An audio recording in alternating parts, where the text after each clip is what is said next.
मजलिस के मरहूमीन की बख्शिश के लिए बावाज़े बुलंद सलावात।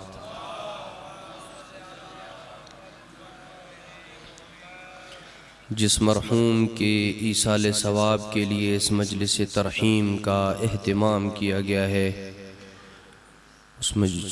उस मरहूम को शफ़ाअत पैगम्बर इस्लाम पहुँचाने के लिए बावाज़े बुलंद सलावात।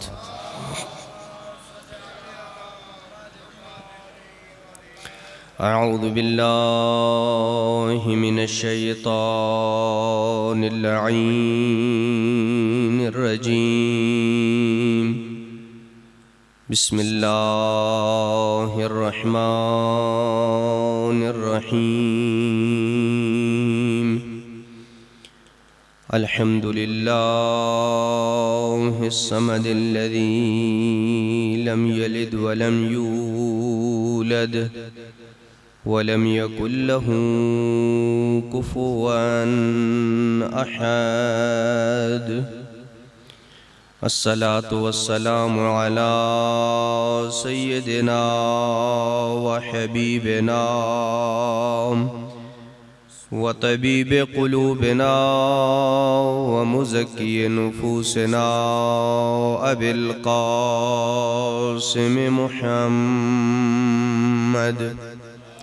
अल्लाहुम्मा सल्लि अला मुहम्मद व अला मुहम्मद।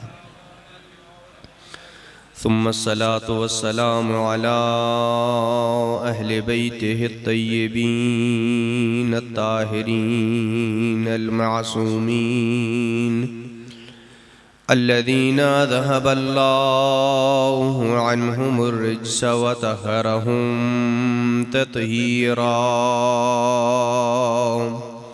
अल्लाहुम्मा सल्लि अला मुहम्मद व अला मुहम्मद। व रहमतुल्लाहि अला अहबाबिहिम व शिअतिहिम व मवालिहिम अजमईन व लअनतुल्लाहि अला अअदाइहिम मलऊनीन मिन यौमिना हाज़ा इला अबदिल आबिदीन। अम्मा बअदु फ़क़द क़ाल रसूलुल्लाहि सल्लल्लाहु अलैहि वआलिहि वसल्लम इज़ा अरदत अन यहशुरकल्लाहु मई फ़अतिलिस सुजूद। सलवात पर मुहम्मद व अली बैत मुहम्मद। नारे तकबीर, नारे रिसालत, नारे हैदरी, हुसैनियत, यजीदियत, बावाज़े बुलंद सलावात।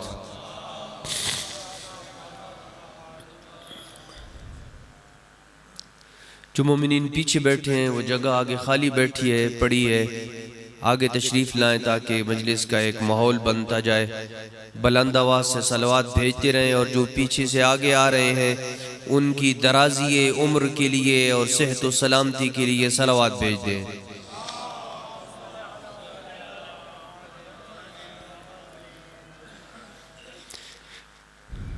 दुआ है कि रब्बे कायनात हमारी इस इबादत को अपनी बारगाह में कबूल फरमाए, हाज़रीने मजलिस की नेक दिली तमन्नाओं को पूरा फरमाए।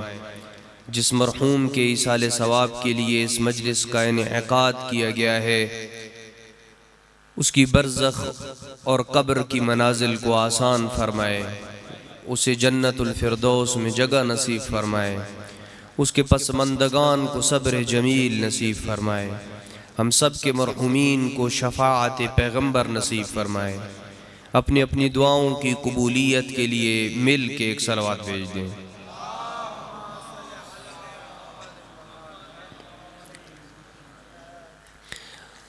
आगाज़ मजलिस से पहले मजलिस के माहौल को बाबरकत और रूहानी बनाने के लिए बिहारुल अनवार की जिल्द नंबर 92 से एक रिवायत आपकी खिदमत में अर्ज़ करता चलूँ कि जिस रिवायत को जान लेने के बाद शायद दौरान मजलिस फिर आपसे सलावात पढ़ने के तकाजा करने की ज़रूरत नहीं रहेगी। अल्लामा मजलिसी अलैहिर्रहमा की एक शोहरत याफ्ता किताब 120 जिल्दों के ऊपर है। उसकी 92 नंबर जिल्द में अल्लामा मजलिसी ने एक बाब तश्कील दिया है। उस बाब का नाम ये रखा है बाबु फज़्ल सलात अला मुहम्मद व आले मुहम्मद, यानी मुहम्मद व आले मुहम्मद पे दुरूद भेजने की फजीलत का बाब। बेदार है ना मेरे साथ? इस पूरे बाब में अल्लामा मजलिसी अलैहिर्रहमा ने मुतअद्दिद रिवायात को लिखा है जिसमें मोहम्मद वाले मोहम्मद पे सलावात भेजने की फजीलत को जिक्र किया है। उस पूरे बाब से एक इंतहाई प्यारी रिवायत आपकी पाकीज़ा समातों की नजर कर रहा हूं, अगर आपकी तवज्जो है मेरी तरफ। तो पैगंबर इस्लाम फरमाते हैं कि मैंने एक ख्वाब देखा। ख्वाब में मैंने देखा कि मेरे चचा जनाबे अब्दुल मुत्तलिब और जनाबे हमजा, उनके दादा जनाबे अब्दुल मुत्तलिब और जनाबे हमजा जो चचा थे पैगंबर के, वो बैठे हैं और उनके सामने एक सुनहरी तश्त पड़ा है और उस तश्त के अंदर कुछ बेर पड़े हैं। ये जो बेर आप खाते हैं ना, आपके देहात इलाके में भी बेरी के दरख्त तो होंगे, बेर जो पड़े हैं, ये बेर पैगंबर के चचा जनाबे हमजा और जनाबे अब्दुल मुत्तलिब बेर खा रहे हैं। कुछ ही देर के बाद अल्लाह की कुदरत कामिला से वो बेर अंगूरों में तब्दील हो जाते हैं। तवज्जो है ना मेरी तरफ? चंद दाने अंगूरों के तनावुल किए तो बाकी मांदा जो अंगूर के दाने थे, अल्लाह की कुदरत से वो अंगूरों के दाने खजूरों में तब्दील हो जाते हैं। पैगंबर अकरम ने जब देखा कि इन्होंने एक ही तश्त में अंगूर भी खा लिए हैं, खजूरें भी खा लिए हैं और बेर भी खा लिए हैं, तो पैगंबर ने दोनों बुजुर्गों से एक सवाल किया। ख्वाब सुना रहा हूं पैगंबर का। पैगंबर का ख्वाब आपकी और मेरी ख्वाब की तरह कुछ झूठा ख्वाब तो अलियाज़ु बिल्लाह नहीं होता है ना। हमें और आपको कभी सच्चा ख्वाब आता है, कभी झूठा ख्वाब आ जाता है, लेकिन नबी इमाम मासूम के जितने भी ख्वाब होते हैं वो सच ख्वाब होते हैं, इसलिए कि वो पाको पाकीज़ा हस्तियां हैं, शैतान उनके करीब नहीं आ सकता है। तो पैगंबर ने देखा कि एक ही तश से उन्होंने ये चीजें खाई। पैगंबर ने एक सवाल किया, कहा है मेरे चचा, ए जनाबे अब्दुल मुत्तलिब, ए जनाबे हमजा, दुनिया से जाने के बाद कौन से ऐसे काम आपने दुनिया में किए थे कि दुनिया में जाने के बाद वो काम आपको फायदा मंद साबित हुई है? कब्र में आपके लिए फायदा उन्होंने कामों को दिया, बरज़ख में, महशर में, सब मैदानों में, पुलिस सिरात पे, इन तीन कामों ने आपको फायदा दिया। वो कौन से काम थे? सुनिएगा, ये हमारे और आपके लिए भी है। फकत उनको ये तीन काम फायदा नहीं देंगे, बल्कि मेरे और आपके लिए भी ये तीन काम फायदा मंद है। तो पूछा कि आप जब दुनिया से रुखसत हो गए मेरे चचा, तो किन कामों ने आपको सबसे ज्यादा फायदा दिया है? सुना दूं वो कौन से तीन काम हैं? कहा, या रसूल अल्लाह, सबसे पहला काम जो दुनिया में हम सबसे ज्यादा करते थे और उस काम ने हमें सबसे ज्यादा फायदा दिया, वो अस्सलातु अलैक, तेरी जात पे दुरूद भेजने ने बड़ा फायदा दिया है। हम दुनिया में तेरी जात के ऊपर दुरूद भेजते थे और ये एक ऐसी इबादत है मेरे दोस्तों, इस इबादत के पढ़ने में कोई देर नहीं लगती है, कोई अलग से वक्त निकालने की जरूरत नहीं पड़ती है। आप ऑफिस में बैठे हैं, घर में बैठे हैं, हल चला रहे हैं, गाड़ी चला रहे हैं, अल्लाहुम्मा सल्ली अला मुहम्मदिन व आले मुहम्मद पढ़ते चले। ये 2 या 3 सेकंड की ऐसी मुख्तसर इबादत है जिसको अल्लाह के मलाइका भी इसके सवाब को काउंट नहीं कर सकते हैं। 2 या 3 सेकंड की इबादत है। जनाब फातिमा तो ज़हरा सलामुल्लाह अलैहा का बयान है, बीबी फरमाती है कि जो बंदा चाहता है कि उसके दिल से मुनाफिकत दूर हो जाए, वो बुलंद आवाज से मोहम्मद वाले मोहम्मद पे सलवात भेजे।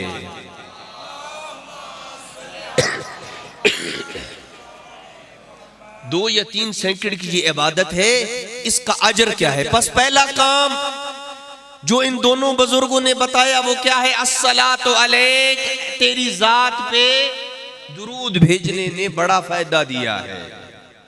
हाँ जी, बाज लोग पूछते हैं कि मौलाना कोई ऐसा जिक्र बताएं कि जिसको पढ़ने से हमारी हाजतें पूरी हों।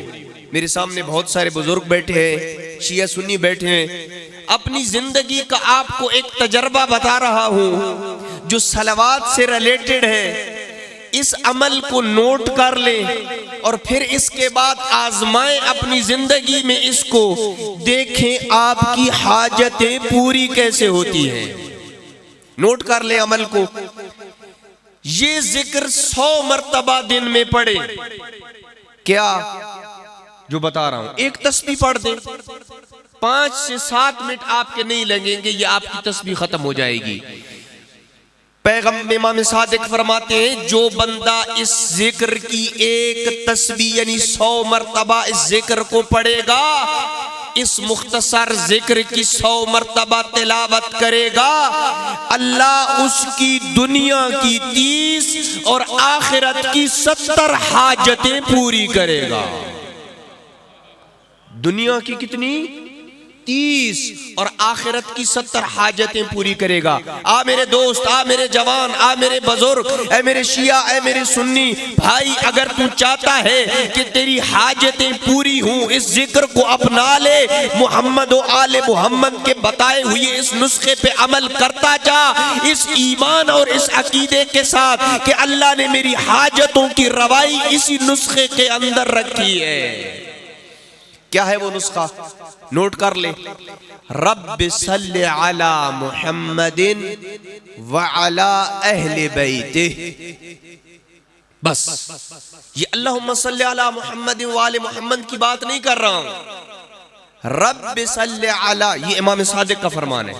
रब्बि सल्लि अला मुहम्मदिन व अला अहले बैतिह। 100 मर्तबा इसको पढ़े। एक वक्त में अगर 100 मर्तबा नहीं पढ़ सकते कोई हरज नहीं है, मुतअद्दिद वक्त में 100 मर्तबा पढ़ ले। 10 मर्तबा एक नमाज के बाद पढ़ ले, 10 मर्तबा, 20, 25 मर्तबा। लेकिन बेहतर ये है कि एक ही वक्त में आप 100 मर्तबा इसको पढ़े, एक तस्बीह को घुमा ले, 5-7 मिनट में आपके ये हो जाएगा।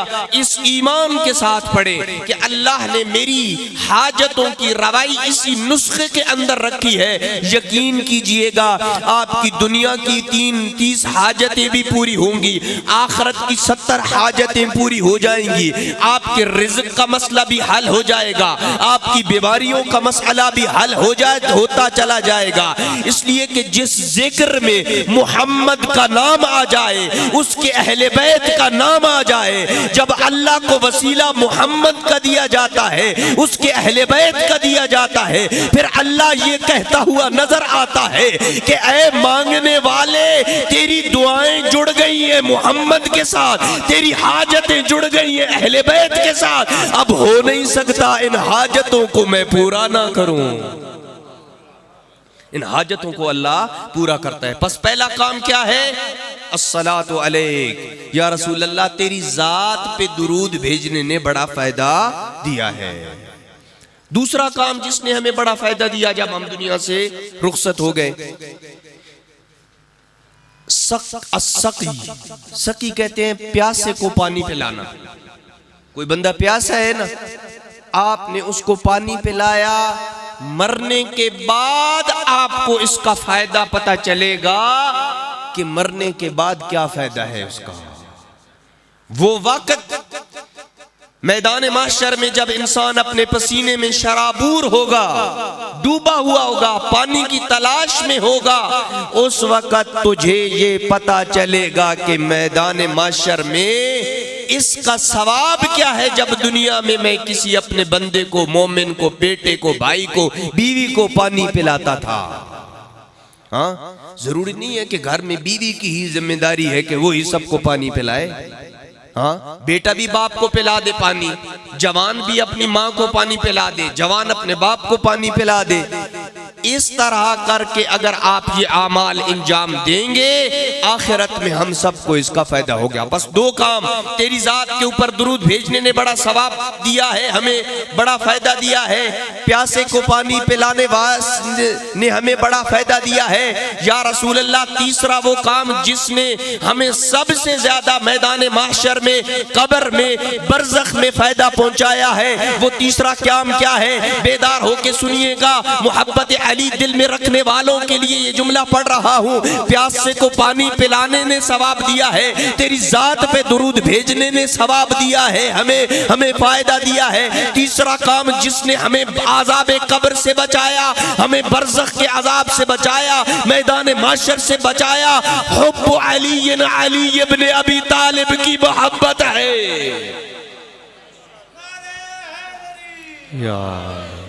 अमीरुल मोमिनीन की मोहब्बत है कि जिसने हमें कब्र के अजाब से भी बचाया है, आखिरत के अजाब से भी बचाया है। बस कोशिश कीजिएगा कि ये तीन काम अपनी जिंदगी में तर्क ना करें। इसमें कोई तेरा इतना वक्त नहीं लगता है, कोई तेरा माल नहीं लगता है। मोहम्मद पे सलवात भेजा कर, प्यासे को पानी पिलाया कर, अली वली की मोहब्बत को दिल में सजा लिया कर, इसलिए कि अली की मोहब्बत के बगैर कोई जितने आमाल करता चले उस पे कबूलियत की मोहर लग नहीं सकती।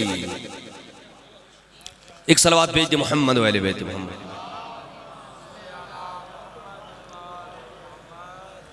अगर आपका दिल हो तो मजलिस शुरू करो।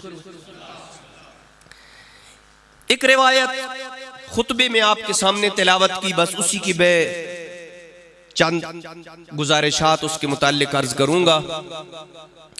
सामने मेरे बड़े इज्जतदार पढ़े लिखे लोग बैठे हैं। पैगंबर इस्लाम की खिदमत में एक जवान आया, इंतहाई तवज्जो का तलबगार हूं, बड़ी ही प्यारी हदीस है और आपको आपकी रोजमर्रा की जिंदगी में बड़ी काम आने वाली हदीस है। एक शख्स आया पैगंबर इस्लाम की खिदमत में, कहा या रसूल अल्लाह अल्लिमनी अमला, एक अमल मुझे तालीम दीजिए जिसके नतीजे में अल्लाह मुझे 6 चीजें अता कर दे। एक अमल मुझे तालीम दीजिए। अब देखें कौन कौन सा आप में लोग ख्वाहिश रखता है कि वो उस काम के नतीजे में 6 चीजें आपको भी मिले। या रसूल अल्लाह 6 चीजें मुझे चाहिए, लेकिन काम एक हो, उस काम के बदले में मुझे 6 चीजें मिलनी चाहिए। पैगंबर ने कहा बताओ तुझे किन चीजों की जरूरत है, 6 चीजें तेरी कौन सी डिमांड है? कहा पहली चीज, गिनते आइएगा, बुजुर्ग जवान मेरे बच्चे बैठे हैं, उन चीजों को गिनते आइएगा। पहली चीज, युहिब्बुनी अल्लाह, मुझे कोई ऐसा नुस्खा बताएं कि मैं अल्लाह का महबूब बन जाऊं, अल्लाह मुझसे प्यार करने लग जाए, अल्लाह मुझसे मोहब्बत करने लग जाए, कोई ऐसा नुस्खा बताएं। व अन युहिब्बनी अल मखलूकून, न फकत अल्लाह मुझसे प्यार करने लगे बल्कि अल्लाह की मखलूक भी मुझसे प्यार करने लगे। मैं जिधर भी जाऊं लोग मेरी इज्जत करें, मेरी तकरीम करें, मुझे खाने पे बुलाएं, मेरी रिस्पेक्ट करें, मेरे एहतराम में खड़े हो जाएं। जिधर भी मैं जाऊं लोग मेरी इज्जत करें। देखें, लोगों के दिलों में अपनी जगह बनाना ये आसान काम नहीं है। लोगों के दिलों में किसी का मकाम है, ये बड़ा मुश्किल काम है। क्या हम काम करें कि लोगों के दिलों में हमारी मोहब्बत जग बन जाए। एक दफा तो मैं किसी से डंडे से काम करवा लेता हूँ ना। एक दफा ये होता है कि मैं एक काम का मैंने हुक्म दिया, लोग मुझे मानते हैं, मेरी रिस्पेक्ट करते हैं, मुझे पता है कि डर की वजह से नहीं, मेरा उनके दिल में मकाम है, इस वजह से मेरी रिस्पेक्ट भी करेंगे, मेरी बात को मानेंगे भी। ये बड़ा मकाम होता है। तो बस या रसूल अल्लाह कोई ऐसा नुस्खा बताएं कि लोग मुझसे मोहब्बत करने लग जाएं। वअन युसरी, गिनते रहिएगा कितने काम हो गए। वअन युसरी अल्लाहु माली, कोई ऐसा नुस्खा बताएं कि मेरे मालो दौलत में इजाफा हो जाए, मेरा बैंक बैलेंस बढ़ जाए। आजकल तो ये बड़ी मुश्किल है ना, इक्तिसादी मुश्किलात, हर बंदी की जरूरत है।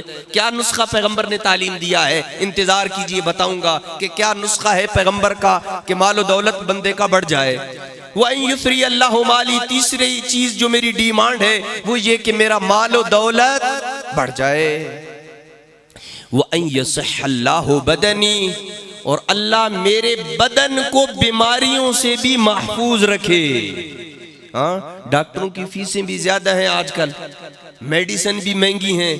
वैसे भी जिस घर में बीमार बंदा होता है टेंशनें चलती ही रहती हैं। तो कौन सा ऐसा काम करें कि बंदे का बदन और उससे रिलेटेड जो उसकी बीवी है, बच्चे हैं, उसका बदन बीमारियों से महफूज रहे। अच्छी कितनी चीजें हो गई, 4। युतील अल्लाह उमरी, 5वीं चीज, या रसूल अल्लाह मैं जल्दी मरना भी नहीं चाहता, लंबी उम्र चाहिए मुझे, बहुत लंबी उम्र में जीना चाहता हूँ। हाँ, हमेशा सबकी डिमांड ये है ना। बंदा अगर घर में बार चारपाई पे भी पड़ा हो ना और 100 साल से ज्यादा उम्र हो चुकी है, खाना भी उसको कोई बंदा खिला रहा है, बोल भी नहीं सकता, अगर उससे आप पूछे मरना चाहते हो तो अब भी वो कहेगा कि नहीं मरना चाहता। बस इंसान जिंदगी को कुदरती तौर पे इंसान जिंदगी से प्यार करता है। ठीक है, तो 5 चीजें हो गई कि मुझे लंबी उम्र चाहिए। और आखिरी चीज जो इसने मांगी है, छठी, बड़ी ही कोई प्यारी और सियाना बंदा था, बड़ी प्यारी चीज मांगी है। कहा वअन यहशुरनी अल्लाहु माअक, या रसूल अल्लाह जब मैं दुनिया से रुखसत होके मैदान माशर में जाऊं ना, अल्लाह मुझे तुझ मोहम्मद के साथ महशूर करे। हाँ, मैं तेरे साथ महशूर होना चाहता हूं, मैं तेरे साथ खड़ा होना चाहता हूं। अच्छा, कबल इसके क्या अब मैं पैगंबर का जवाब सुनाऊं? ये 6 चीजें फकत उसकी डिमांड है या आपकी भी डिमांड है? है जी, सबकी डिमांड है ना। हर बंदा हम में से चाहता है कि वो महबूबे खुदा बन जाए, महबूबे मखलूक खुदा बन जाए, उसका बैंक बैलेंस भी बढ़ जाए, बीमारियों से उसका बदन भी महफूज हो, उम्र भी लंबी हो और पैगंबर के साथ महशूर भी हो। जो बंदा इन 6 चीजों की डिमांड रखता है वो उतनी ही बुलंद आवाज से सलवात भेज दे।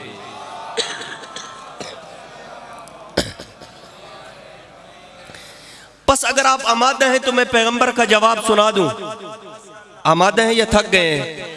अच्छा जी, पैगंबर अकरम सल्लल्लाहु अलैहि वसल्लम ने कहा, हादिही सित्तु खिसालिन यहताज इला सित्त। ए बंदे खुदा, ये तो 6 चीजें हैं, इन 6 चीजों के बदले में एक काम नहीं, तुझे 6 काम करने होंगे। हर काम के बदले में एक काम तू करता चला जा। तेरी इन 6 हाजतों की रवाई जाने मैं मोहम्मद जानूं।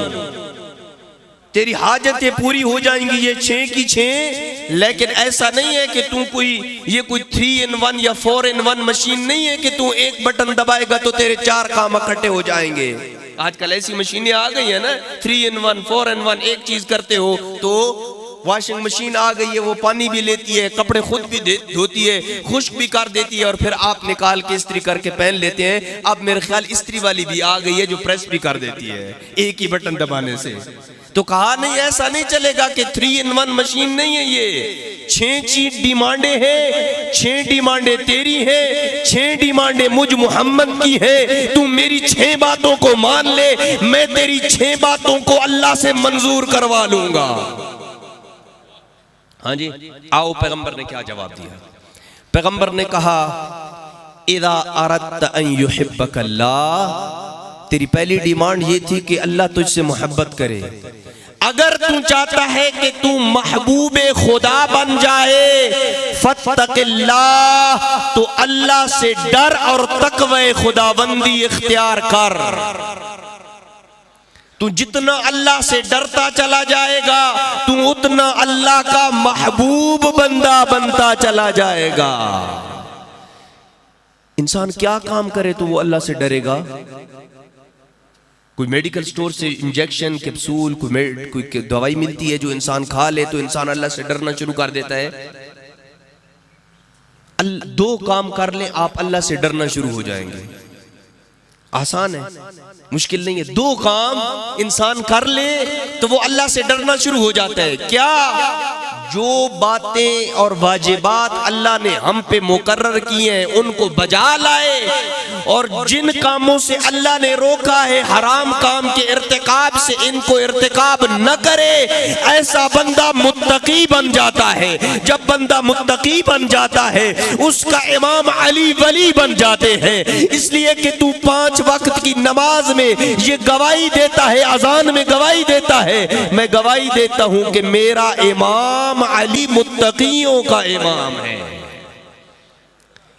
बस मुत्तकी बनने के लिए किसी और काम की जरूरत नहीं है। क्या करना है तुझे?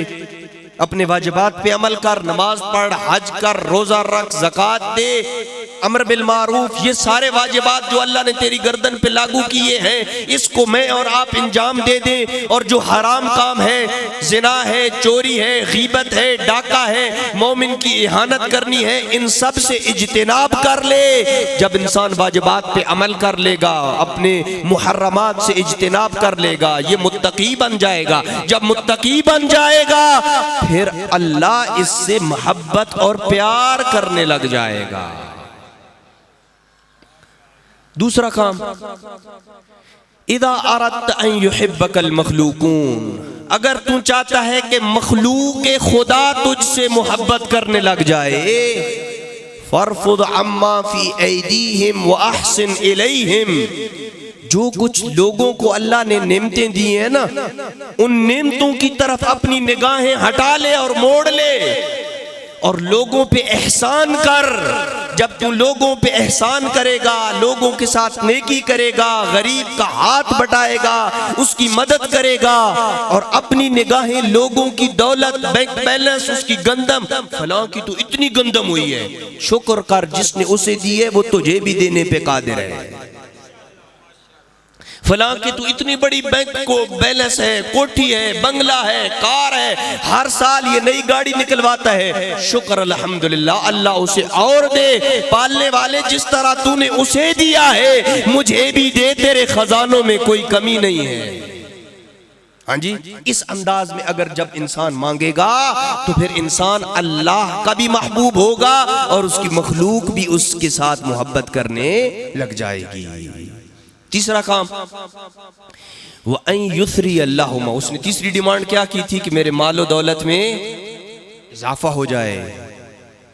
कहा इज़ा अरदत अन युसरी अल्लाहु मालक, अगर तू चाहता है कि तेरे मालो दौलत में इजाफा हो, बैंक बैलेंस तेरा बढ़ जाए, फज़क्किह मिन अम्वालिही, अपने माल से ज़कात निकाल। अपने माल से जब तू ज़कात निकालेगा तो अल्लाह तेरे बैंक बैलेंस में इजाफा करेगा। गंदम हुई है, गंदम से ज़कात निकाल। भेड़ बकरियां तेरी ज्यादा हैं, ज़कात निकाल। इसलिए कि ये अल्लाह के साथ तिजारत है। अगर तू चाहता है तेरा माल पाक हो, तेरी औलाद पाक हो, हलाल हो, तो फिर अपने माल से गरीबों का हिस्सा निकाल। अल्लाह के साथ ये तेरी तिजारत है। आप कहेंगे कि मौलाना ये कैसे हो सकता है कि मैं अपने माल से जब ज़कात दूंगा, खुम्स दूंगा, तो मेरा पैसा कम होगा, ज्यादा तो नहीं होगा? हाँ जी, हाँ जी, अगर 1 लाख रुपए के ऊपर मेरा खुम्स बनता है 20,000 रुपया, तो मैं 20,000 रुपए जब किसी गरीब को दूध दे दूंगा या किसी मदरसे में जाके दे दूंगा, तो ये तो मेरे पास 80 रह जाएगा। आप कैसे कह रहे हैं कि आपका बढ़ जाएगा? नहीं, ऐसे नहीं है। अल्लाह की जात उन 80 में इतनी बरकत डालेगी तुझे गैर के सामने हाथ नहीं फैलाना पड़ेगा। ज्यादा नहीं चाहिए, बरकत चाहिए कि किसी से मांगना ना पड़े। वगरना बहुत सारे ऐसे हैं जिनके पास ज्यादा होता है लेकिन तब भी मांग रहे होते हैं, महीने के आखिर में खत्म हो रहा है। जिसकी 20-25 हजार सैलरी होती है उसमें बरकत इतनी अल्लाह की डालता है कि उसे किसी के सामने हाथ फैलाने की जरूरत नहीं पड़ती। बस माल में बरकत मांगो, माल में इजाफा के साथ साथ उसमें बरकत भी मांगो। मैं आपको एक वाक़े के जरिए ये बात समझाऊं कि कैसे अल्लाह की जात खुम्स और ज़कात निकालने वाले के माल में बरकत डालती है और जो नहीं डालता उसके माल से कैसे बरकत को सल्ब कर लेती है। 2 वाक़े सुनाऊंगा। जो आमादा है वो जरा बुलंद आवाज़ से सलवात भेजें।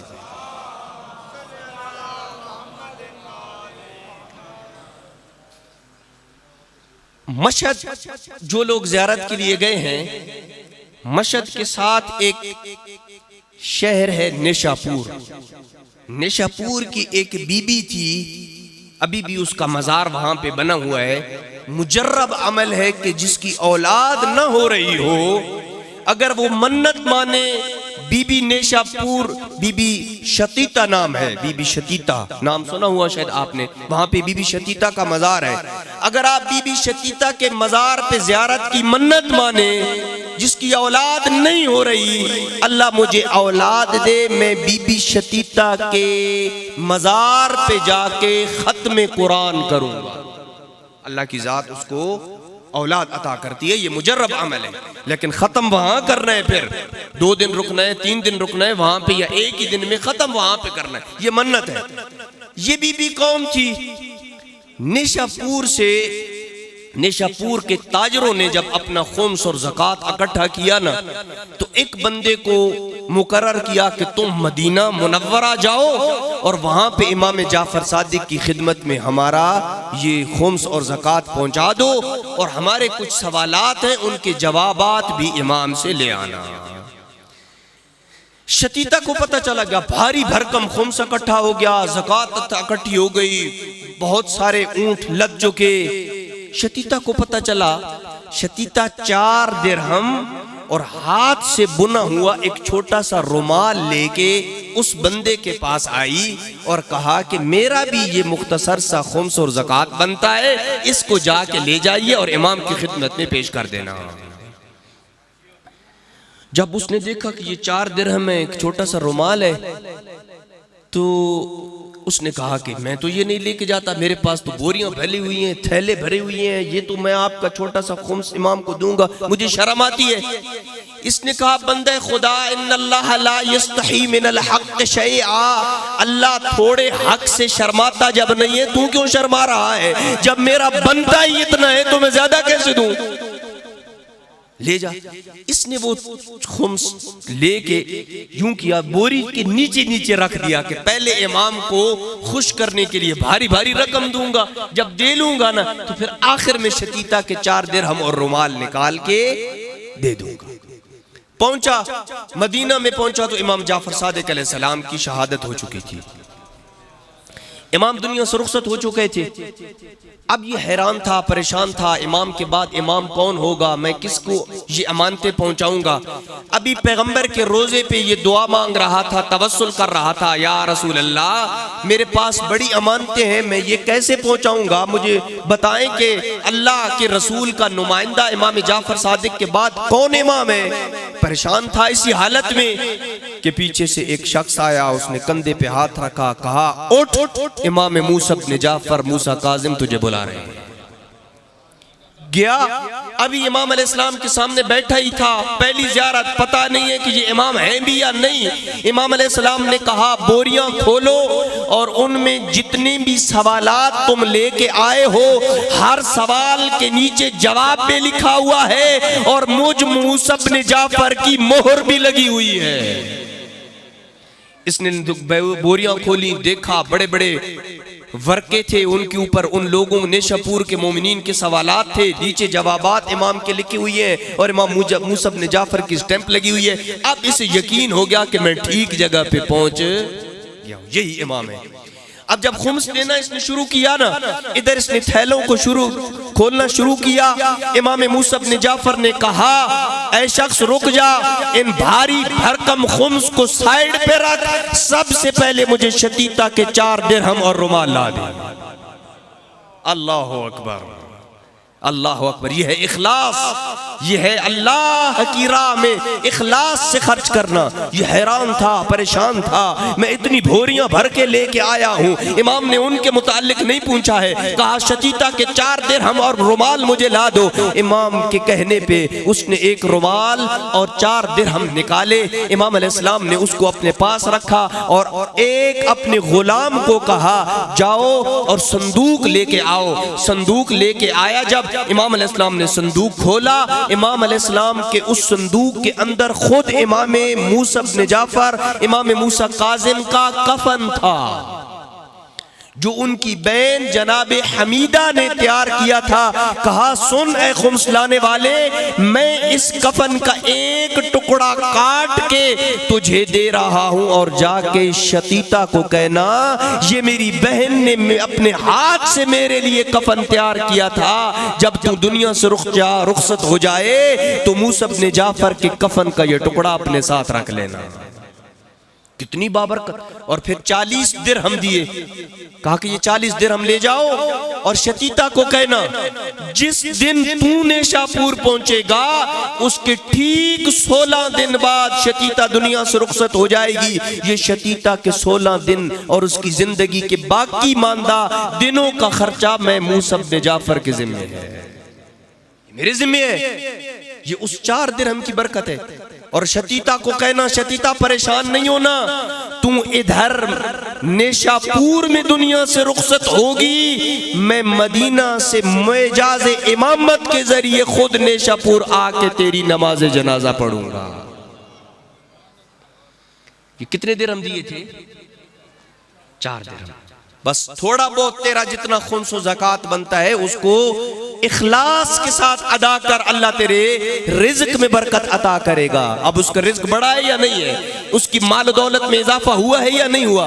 उसकी बरकत बढ़ी है या नहीं बढ़ी है? कैसे बरकत बढ़ी है? इससे बढ़ के बरकत क्या होगी कि इंसान की कब्र और उसके कफन में साथ में लाले विलायत के कफन का टुकड़ा भी हो और उसकी जिंदगी के बाकी हिस्से का जो रिज़्क बनता है वो भी इमाम मूसा इब्न जाफर दे के गए।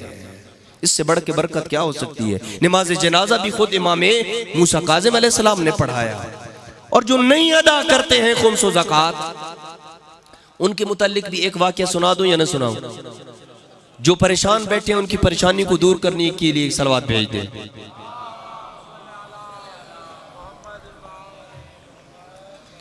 ये भी वाक़या कुरान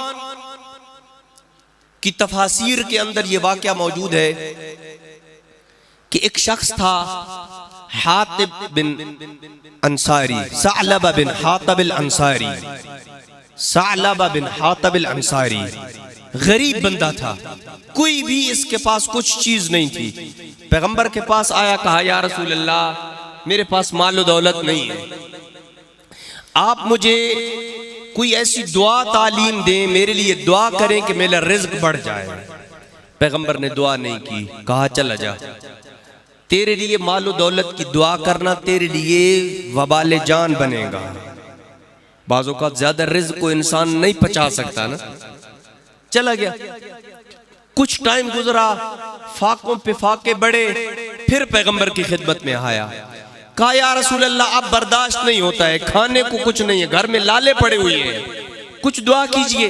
पैगंबर ने कहा, दुआ नहीं करता, वापस चले जाओ, रिज़्क का ज्यादा होना तेरे लिए नुकसानदेह है, चला जा। चला गया।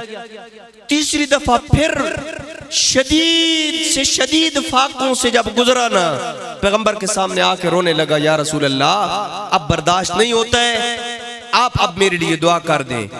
यूं सामने पहाड़ था। पैगंबर को उसने कहा, या रसूल अल्लाह, अगर आप दुआ करें ना तो ये पहाड़ सारा सोने का बन जाएगा, आपका कुछ जाता नहीं है, दुआ मांग दे और मेरा बहुत कुछ बन जाएगा। पैगंबर ने हाथ उठाए, दुआ की, अल्लाहुम्मा अर्ज़ुक़ सअलबा माला, ऐ अल्लाह, सअलबा को मालो दौलत अता कर। अब पैगंबर की दुआ थी। 2 दिन गुजरे कि किसी ने सालबा को एक भेड़ गिफ्ट कर दी। उस वक्त भेड़ गिफ्ट करते थे, आज मोबाइल गिफ्ट करते हैं, कंप्यूटर गिफ्ट करते हैं, गाड़ियां गिफ्ट करते हैं। उस वक्त एक भेड़ गिफ्ट की इसको किसी ने।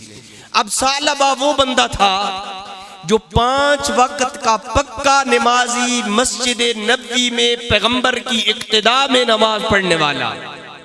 कुछ नमाजी ऐसे होते हैं पेश नमाज के पीछे पीछे नमाज पढ़ते हैं, पहली सफ में खड़े होते हैं, पेश नमाज से पहले पहुंचे होते हैं। सालबा उन लोगों में से था।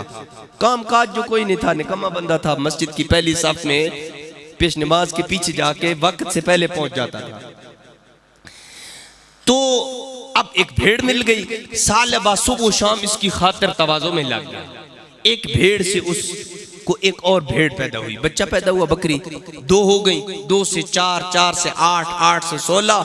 सालबा का रेवड़ बढ़ता गया। अब जब सालबा का रेवड़ बढ़ा ना, सालबा ने अब दोपहर की और मगरिबैन की नमाज बाजमात पढ़ना छोड़ दी। सुबह की नमाज फकत पैगंबर की इक्तिदा में, वो भी पीछे पीछे से पढ़ के चला जाता था। पैगंबर ने एक दिन पूछा, वो हमारा पक्का मुक्तदी था सालबा, वो किधर गया है? वो नजर नहीं आता, सुबह आता है फकत। कहा या रसूल अल्लाह, उसका रेवड़ बहुत बढ़ गया है, अब उसके पास नमाज पढ़ने का टाइम नहीं है। वो पीछे पीछे से 2 रकत पढ़ के सलाम करके मुसाफा भी नहीं करता है, दुआ भी नहीं पढ़ता है, पीछे से निकल जाता है। पैगंबर ने कहा, वैहक या सालबा, ऐ सालबा तेरी बर्बादी हो। बद्दुआ की पैगंबर ने। कुछ वक्त गुजरा, अब नमाजे सुबह भी छूट गई जमात से। अब जुम्मा आता था। जैसे हमारे यहाँ कुछ लोग पूरा हफ्ता गायब होते हैं और जुम्मे को आते हैं, जुम्मा उनके लिए जरूरी होता है, जुम्मे के लिए आते हैं। ऐसे सालबा फकत जुम्मे पे आता था, इसके अलावा नहीं आता था। फिर पैगंबर ने पूछा, भाई बताओ वो हमारा पक्का मुक्तदी सालबा था, वो कहाँ गया? कहा, वो अब या रसूल अल्लाह फकत नमाज जुम्मा में आता है, वैसे हफ्ते के दौरान उसके पास नमाज पढ़ने का टाइम नहीं है, वो अब घर में नमाज फरादा पढ़ता है, जमात के लिए नहीं आता है। कहा, वैहक या सालबा, सालबा तेरी बर्बादी हो।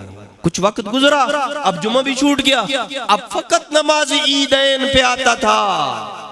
साल भर पूरे, हमारे यहाँ भी कुछ लोग ऐसे मौजूद हैं, साल भर मस्जिद में नहीं आएंगे, नमाज ईद में अच्छा सूट काटन का लगा के आएंगे नमाज ईद पढ़ने के लिए। ऐसे है या नहीं है?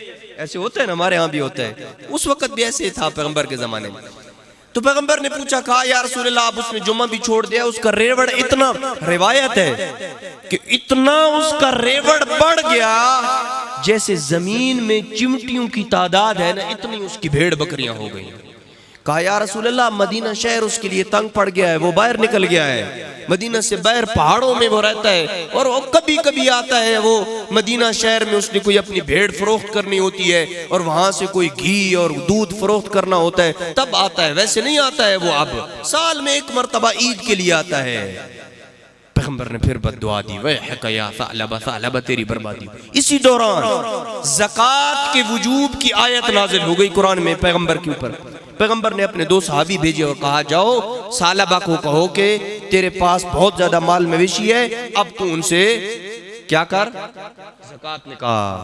गोया कह रहे थे कि हमारी दुआ से तेरी नौकरी लगी थी, अब कमीशन निकालो। जी, कमीशन निकालो अब। तो 2 सहाबा गए मांगने के लिए ज़कात। सालबा ने कहा, जाके पैगंबर को जवाब दे दो कि मैं ज़कात देने के मुताल्लिक सोचूंगा कि मैं ज़कात दूं या ना। जब पैगंबर ने अपने असहाब को खाली आता देखा ना, तो फिर कहा, वैहक या सालबा। कुरान की 2 आयत सूरह तौबा में नाजिल हुई, जिसका तर्जमा ये बनता है कि ऐ मेरे हबीब, अब अगर वो लोग कि जिन्होंने तेरी दुआ की वजह से माल और रिज़्क में इजाफा हुआ, अगर वो तुझे ज़कात दे भी, तब भी तूने उनकी ज़कात को नहीं लेना है। सालबा था। सालबा का एक रिश्तेदार महफिल में बैठा हुआ था, नंगे पांव दौड़ता हुआ सालबा की तरफ कहा गया, तूने क्या जुल्म कर दिया है? कुरान की 2-3 आयत तेरी मजम्मत में नाजिल हुई हैं, दौड़ और आप पैगंबर से माफी मांग। सालबा दौड़ता हुआ आया, पैगंबर से माफी मांगी, कहा अब नहीं हो सकता, मेरे रब ने मुझे मना कर दिया है, तुझसे ज़कात न लूं। ऐसा लबा जब तू मेरे पास पहली दूसरी तीसरी मर्तबा दुआ के लिए आया था, मुझे पता था कि माल का ज्यादा होना वबाले जान बन जाएगा तेरे लिए। अब भुगत सा लबा। तो बस मेरे दोस्त, मेरे बुजुर्ग, मेरे जवान, माल की ज्यादती की दुआ मांग, लेकिन जब अल्लाह तुझे माल दे दे फिर इसमें गरीबों और फकीरों का हिस्सा भी निकाल, तब अल्लाह राजी होगा। सलवात भेजे मोहम्मद वाले। बस 2 जुमले, आजान हो रही, मैं खत्म कर रहा हूं मसाइब की तरफ के 2 जुमले। फरमाया याद है ना, 4 चीजें हो गई। 5वीं चीज, चौथी चीज बीमारी की है। अगर तू चाहता है कि तेरा बदन बीमारियों से महफूज रहे, फअक्सिर मिन सदका, तो ज्यादा से ज्यादा सदका दिया कर। सदका दे। सदके के ऊपर गुफ्तगू नहीं करता, फिर किसी वक्त अल्लाह ने मौका दिया। सदका बहुत बड़ा टॉपिक है, इसके ऊपर फिर गुफ्तगू करूंगा। आखिरी चीज, और मैंने मजलिस को खत्म कर दिया। इदा अरदत अन यहशुरक अल्लाहु माई, अगर तू चाहता है कि तेरा हश्र में मेरे साथ क़याम हो, अगर तू मेरे साथ खड़ा हो मैदान मशर में, चाहता है तू मेरे साथ उठे, क्या काम कर। पहले सारे काम आपको मुश्किल लगेंगे, लेकिन पैगंबर के साथ खड़े होने, पैगंबर के साथ महशूर होने का जो मकाम है वो सबसे अलग भी है, सबसे आसान भी है। ज़कात देना मुश्किल लगता है, वाजिबात पे अमल करना मुश्किल लगता है, हराम से बचना मुश्किल लगता है, सदका देना मुश्किल लगता है, बाकी सारे काम मुश्किल लगते हैं, लेकिन एक चीज बड़ी आसान है। अगर तू चाहता है तू अल्लाह के रसूल के साथ महशूर हो, फअतिल सुजूद बैन यदैल्लाहिल वाहिदिल क़हार, अल्लाह के सामने लंबे लंबे सजदे किया कर। अल्लाह के सामने लंबे सजदे करेगा, अल्लाह तुझे अपने साथ माशूर करेगा। और आखिरी चीज क्या थी, अगर तू चाहता है कि तेरी उम्र लंबी हो, फसिल दवी अरहाम का, तो अपने करीबी रिश्तेदारों के साथ सिला रहमी कर। अपने करीबी रिश्तेदारों के साथ सिला रहमी करेगा, अल्लाह तेरी उम्र को इजाफा करेगा। और अगर कता रहमी करेगा तो अल्लाह तेरी उम्र को कम कर देगा। ये उम्र जो कम होती है, ये जो नागहानी मौत हो जाती है, बंदे मर जाते हैं, हाँ, इसका सबब खुद इंसान है, अल्लाह की जात नहीं है। इंसान खुद अपने अजीज व अकारिब रिश्तेदारों के साथ कता रहमी करता है, जिसकी वजह से उसकी उम्र कम हो जाती है। बस अगर चाहता है कि तेरी उम्र बढ़ जाए तो अपने रिश्तेदारों के साथ सिला रहमी कर। लेकिन मेरे दोस्त, आम रिश्तेदार के साथ सिला रहमी को जा, पैगंबर के रिश्तेदारों के साथ सिला रहमी कहाँ। 28 सफर पैगंबर इस्लाम की दुनिया से रिहलत हुई, कोई क़यामत का मंजर था। 28 सफर पैगंबर की दुनिया से रिहलत हुई।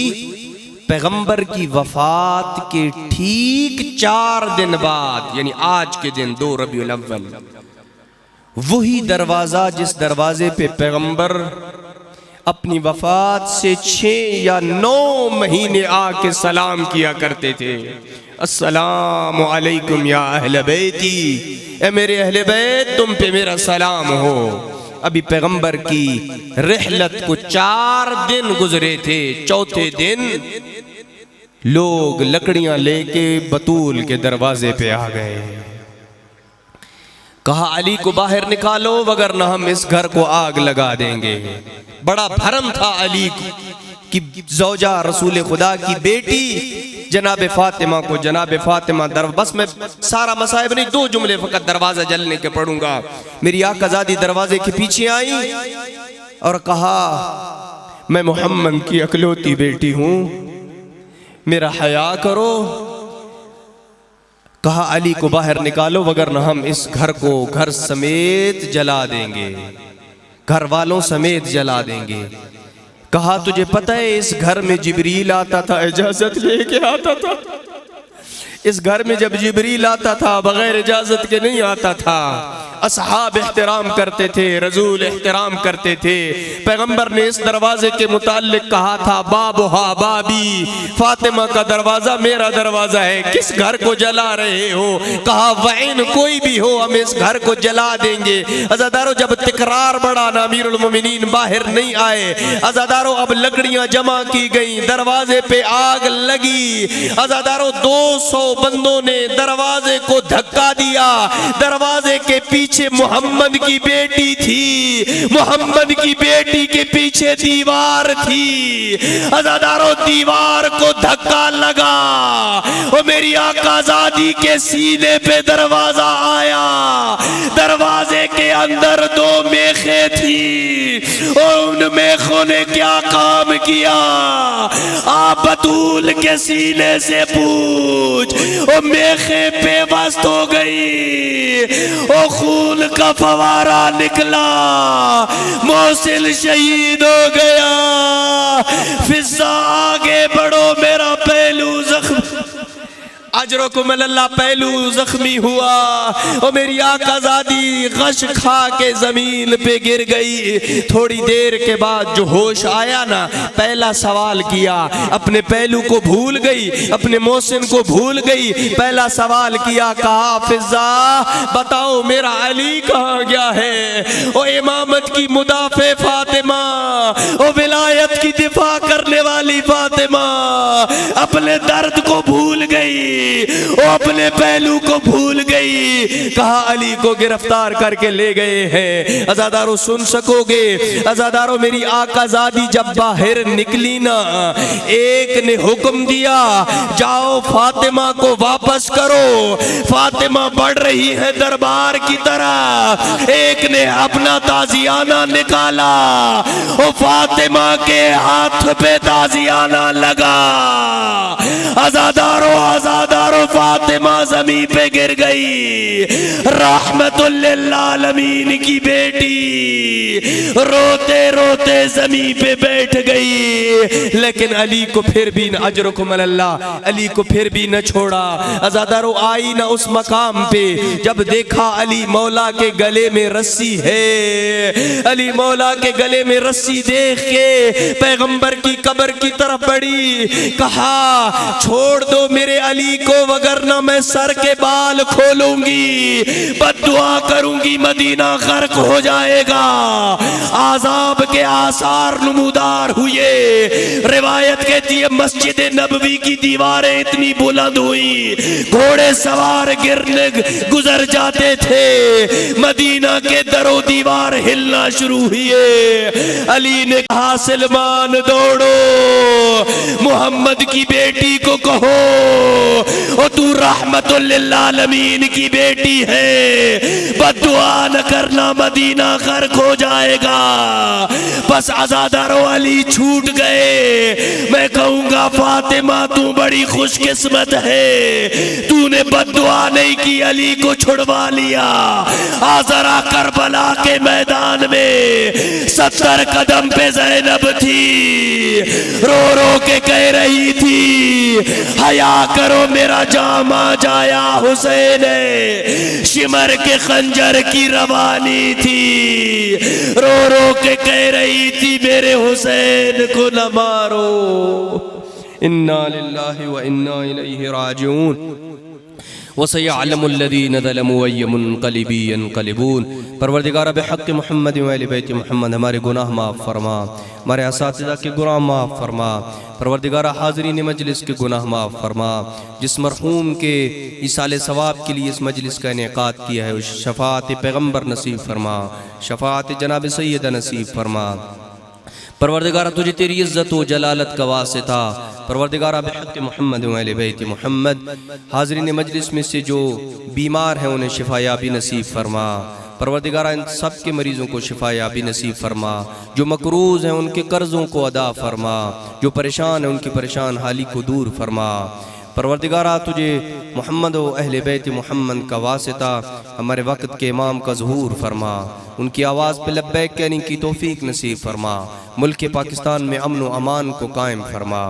परवरदिगारा हमारे जो भाई मोमिनीन मुसलमान सैलाब के इलाके में परेशान है, परवरदिगारा उनकी मदद फरमा, परवरदिगारा उनके लिए आसानियाँ पैदा फरमा, परवरदिगारा इस इलाके में अपनी रहमत को नाजिल फरमा,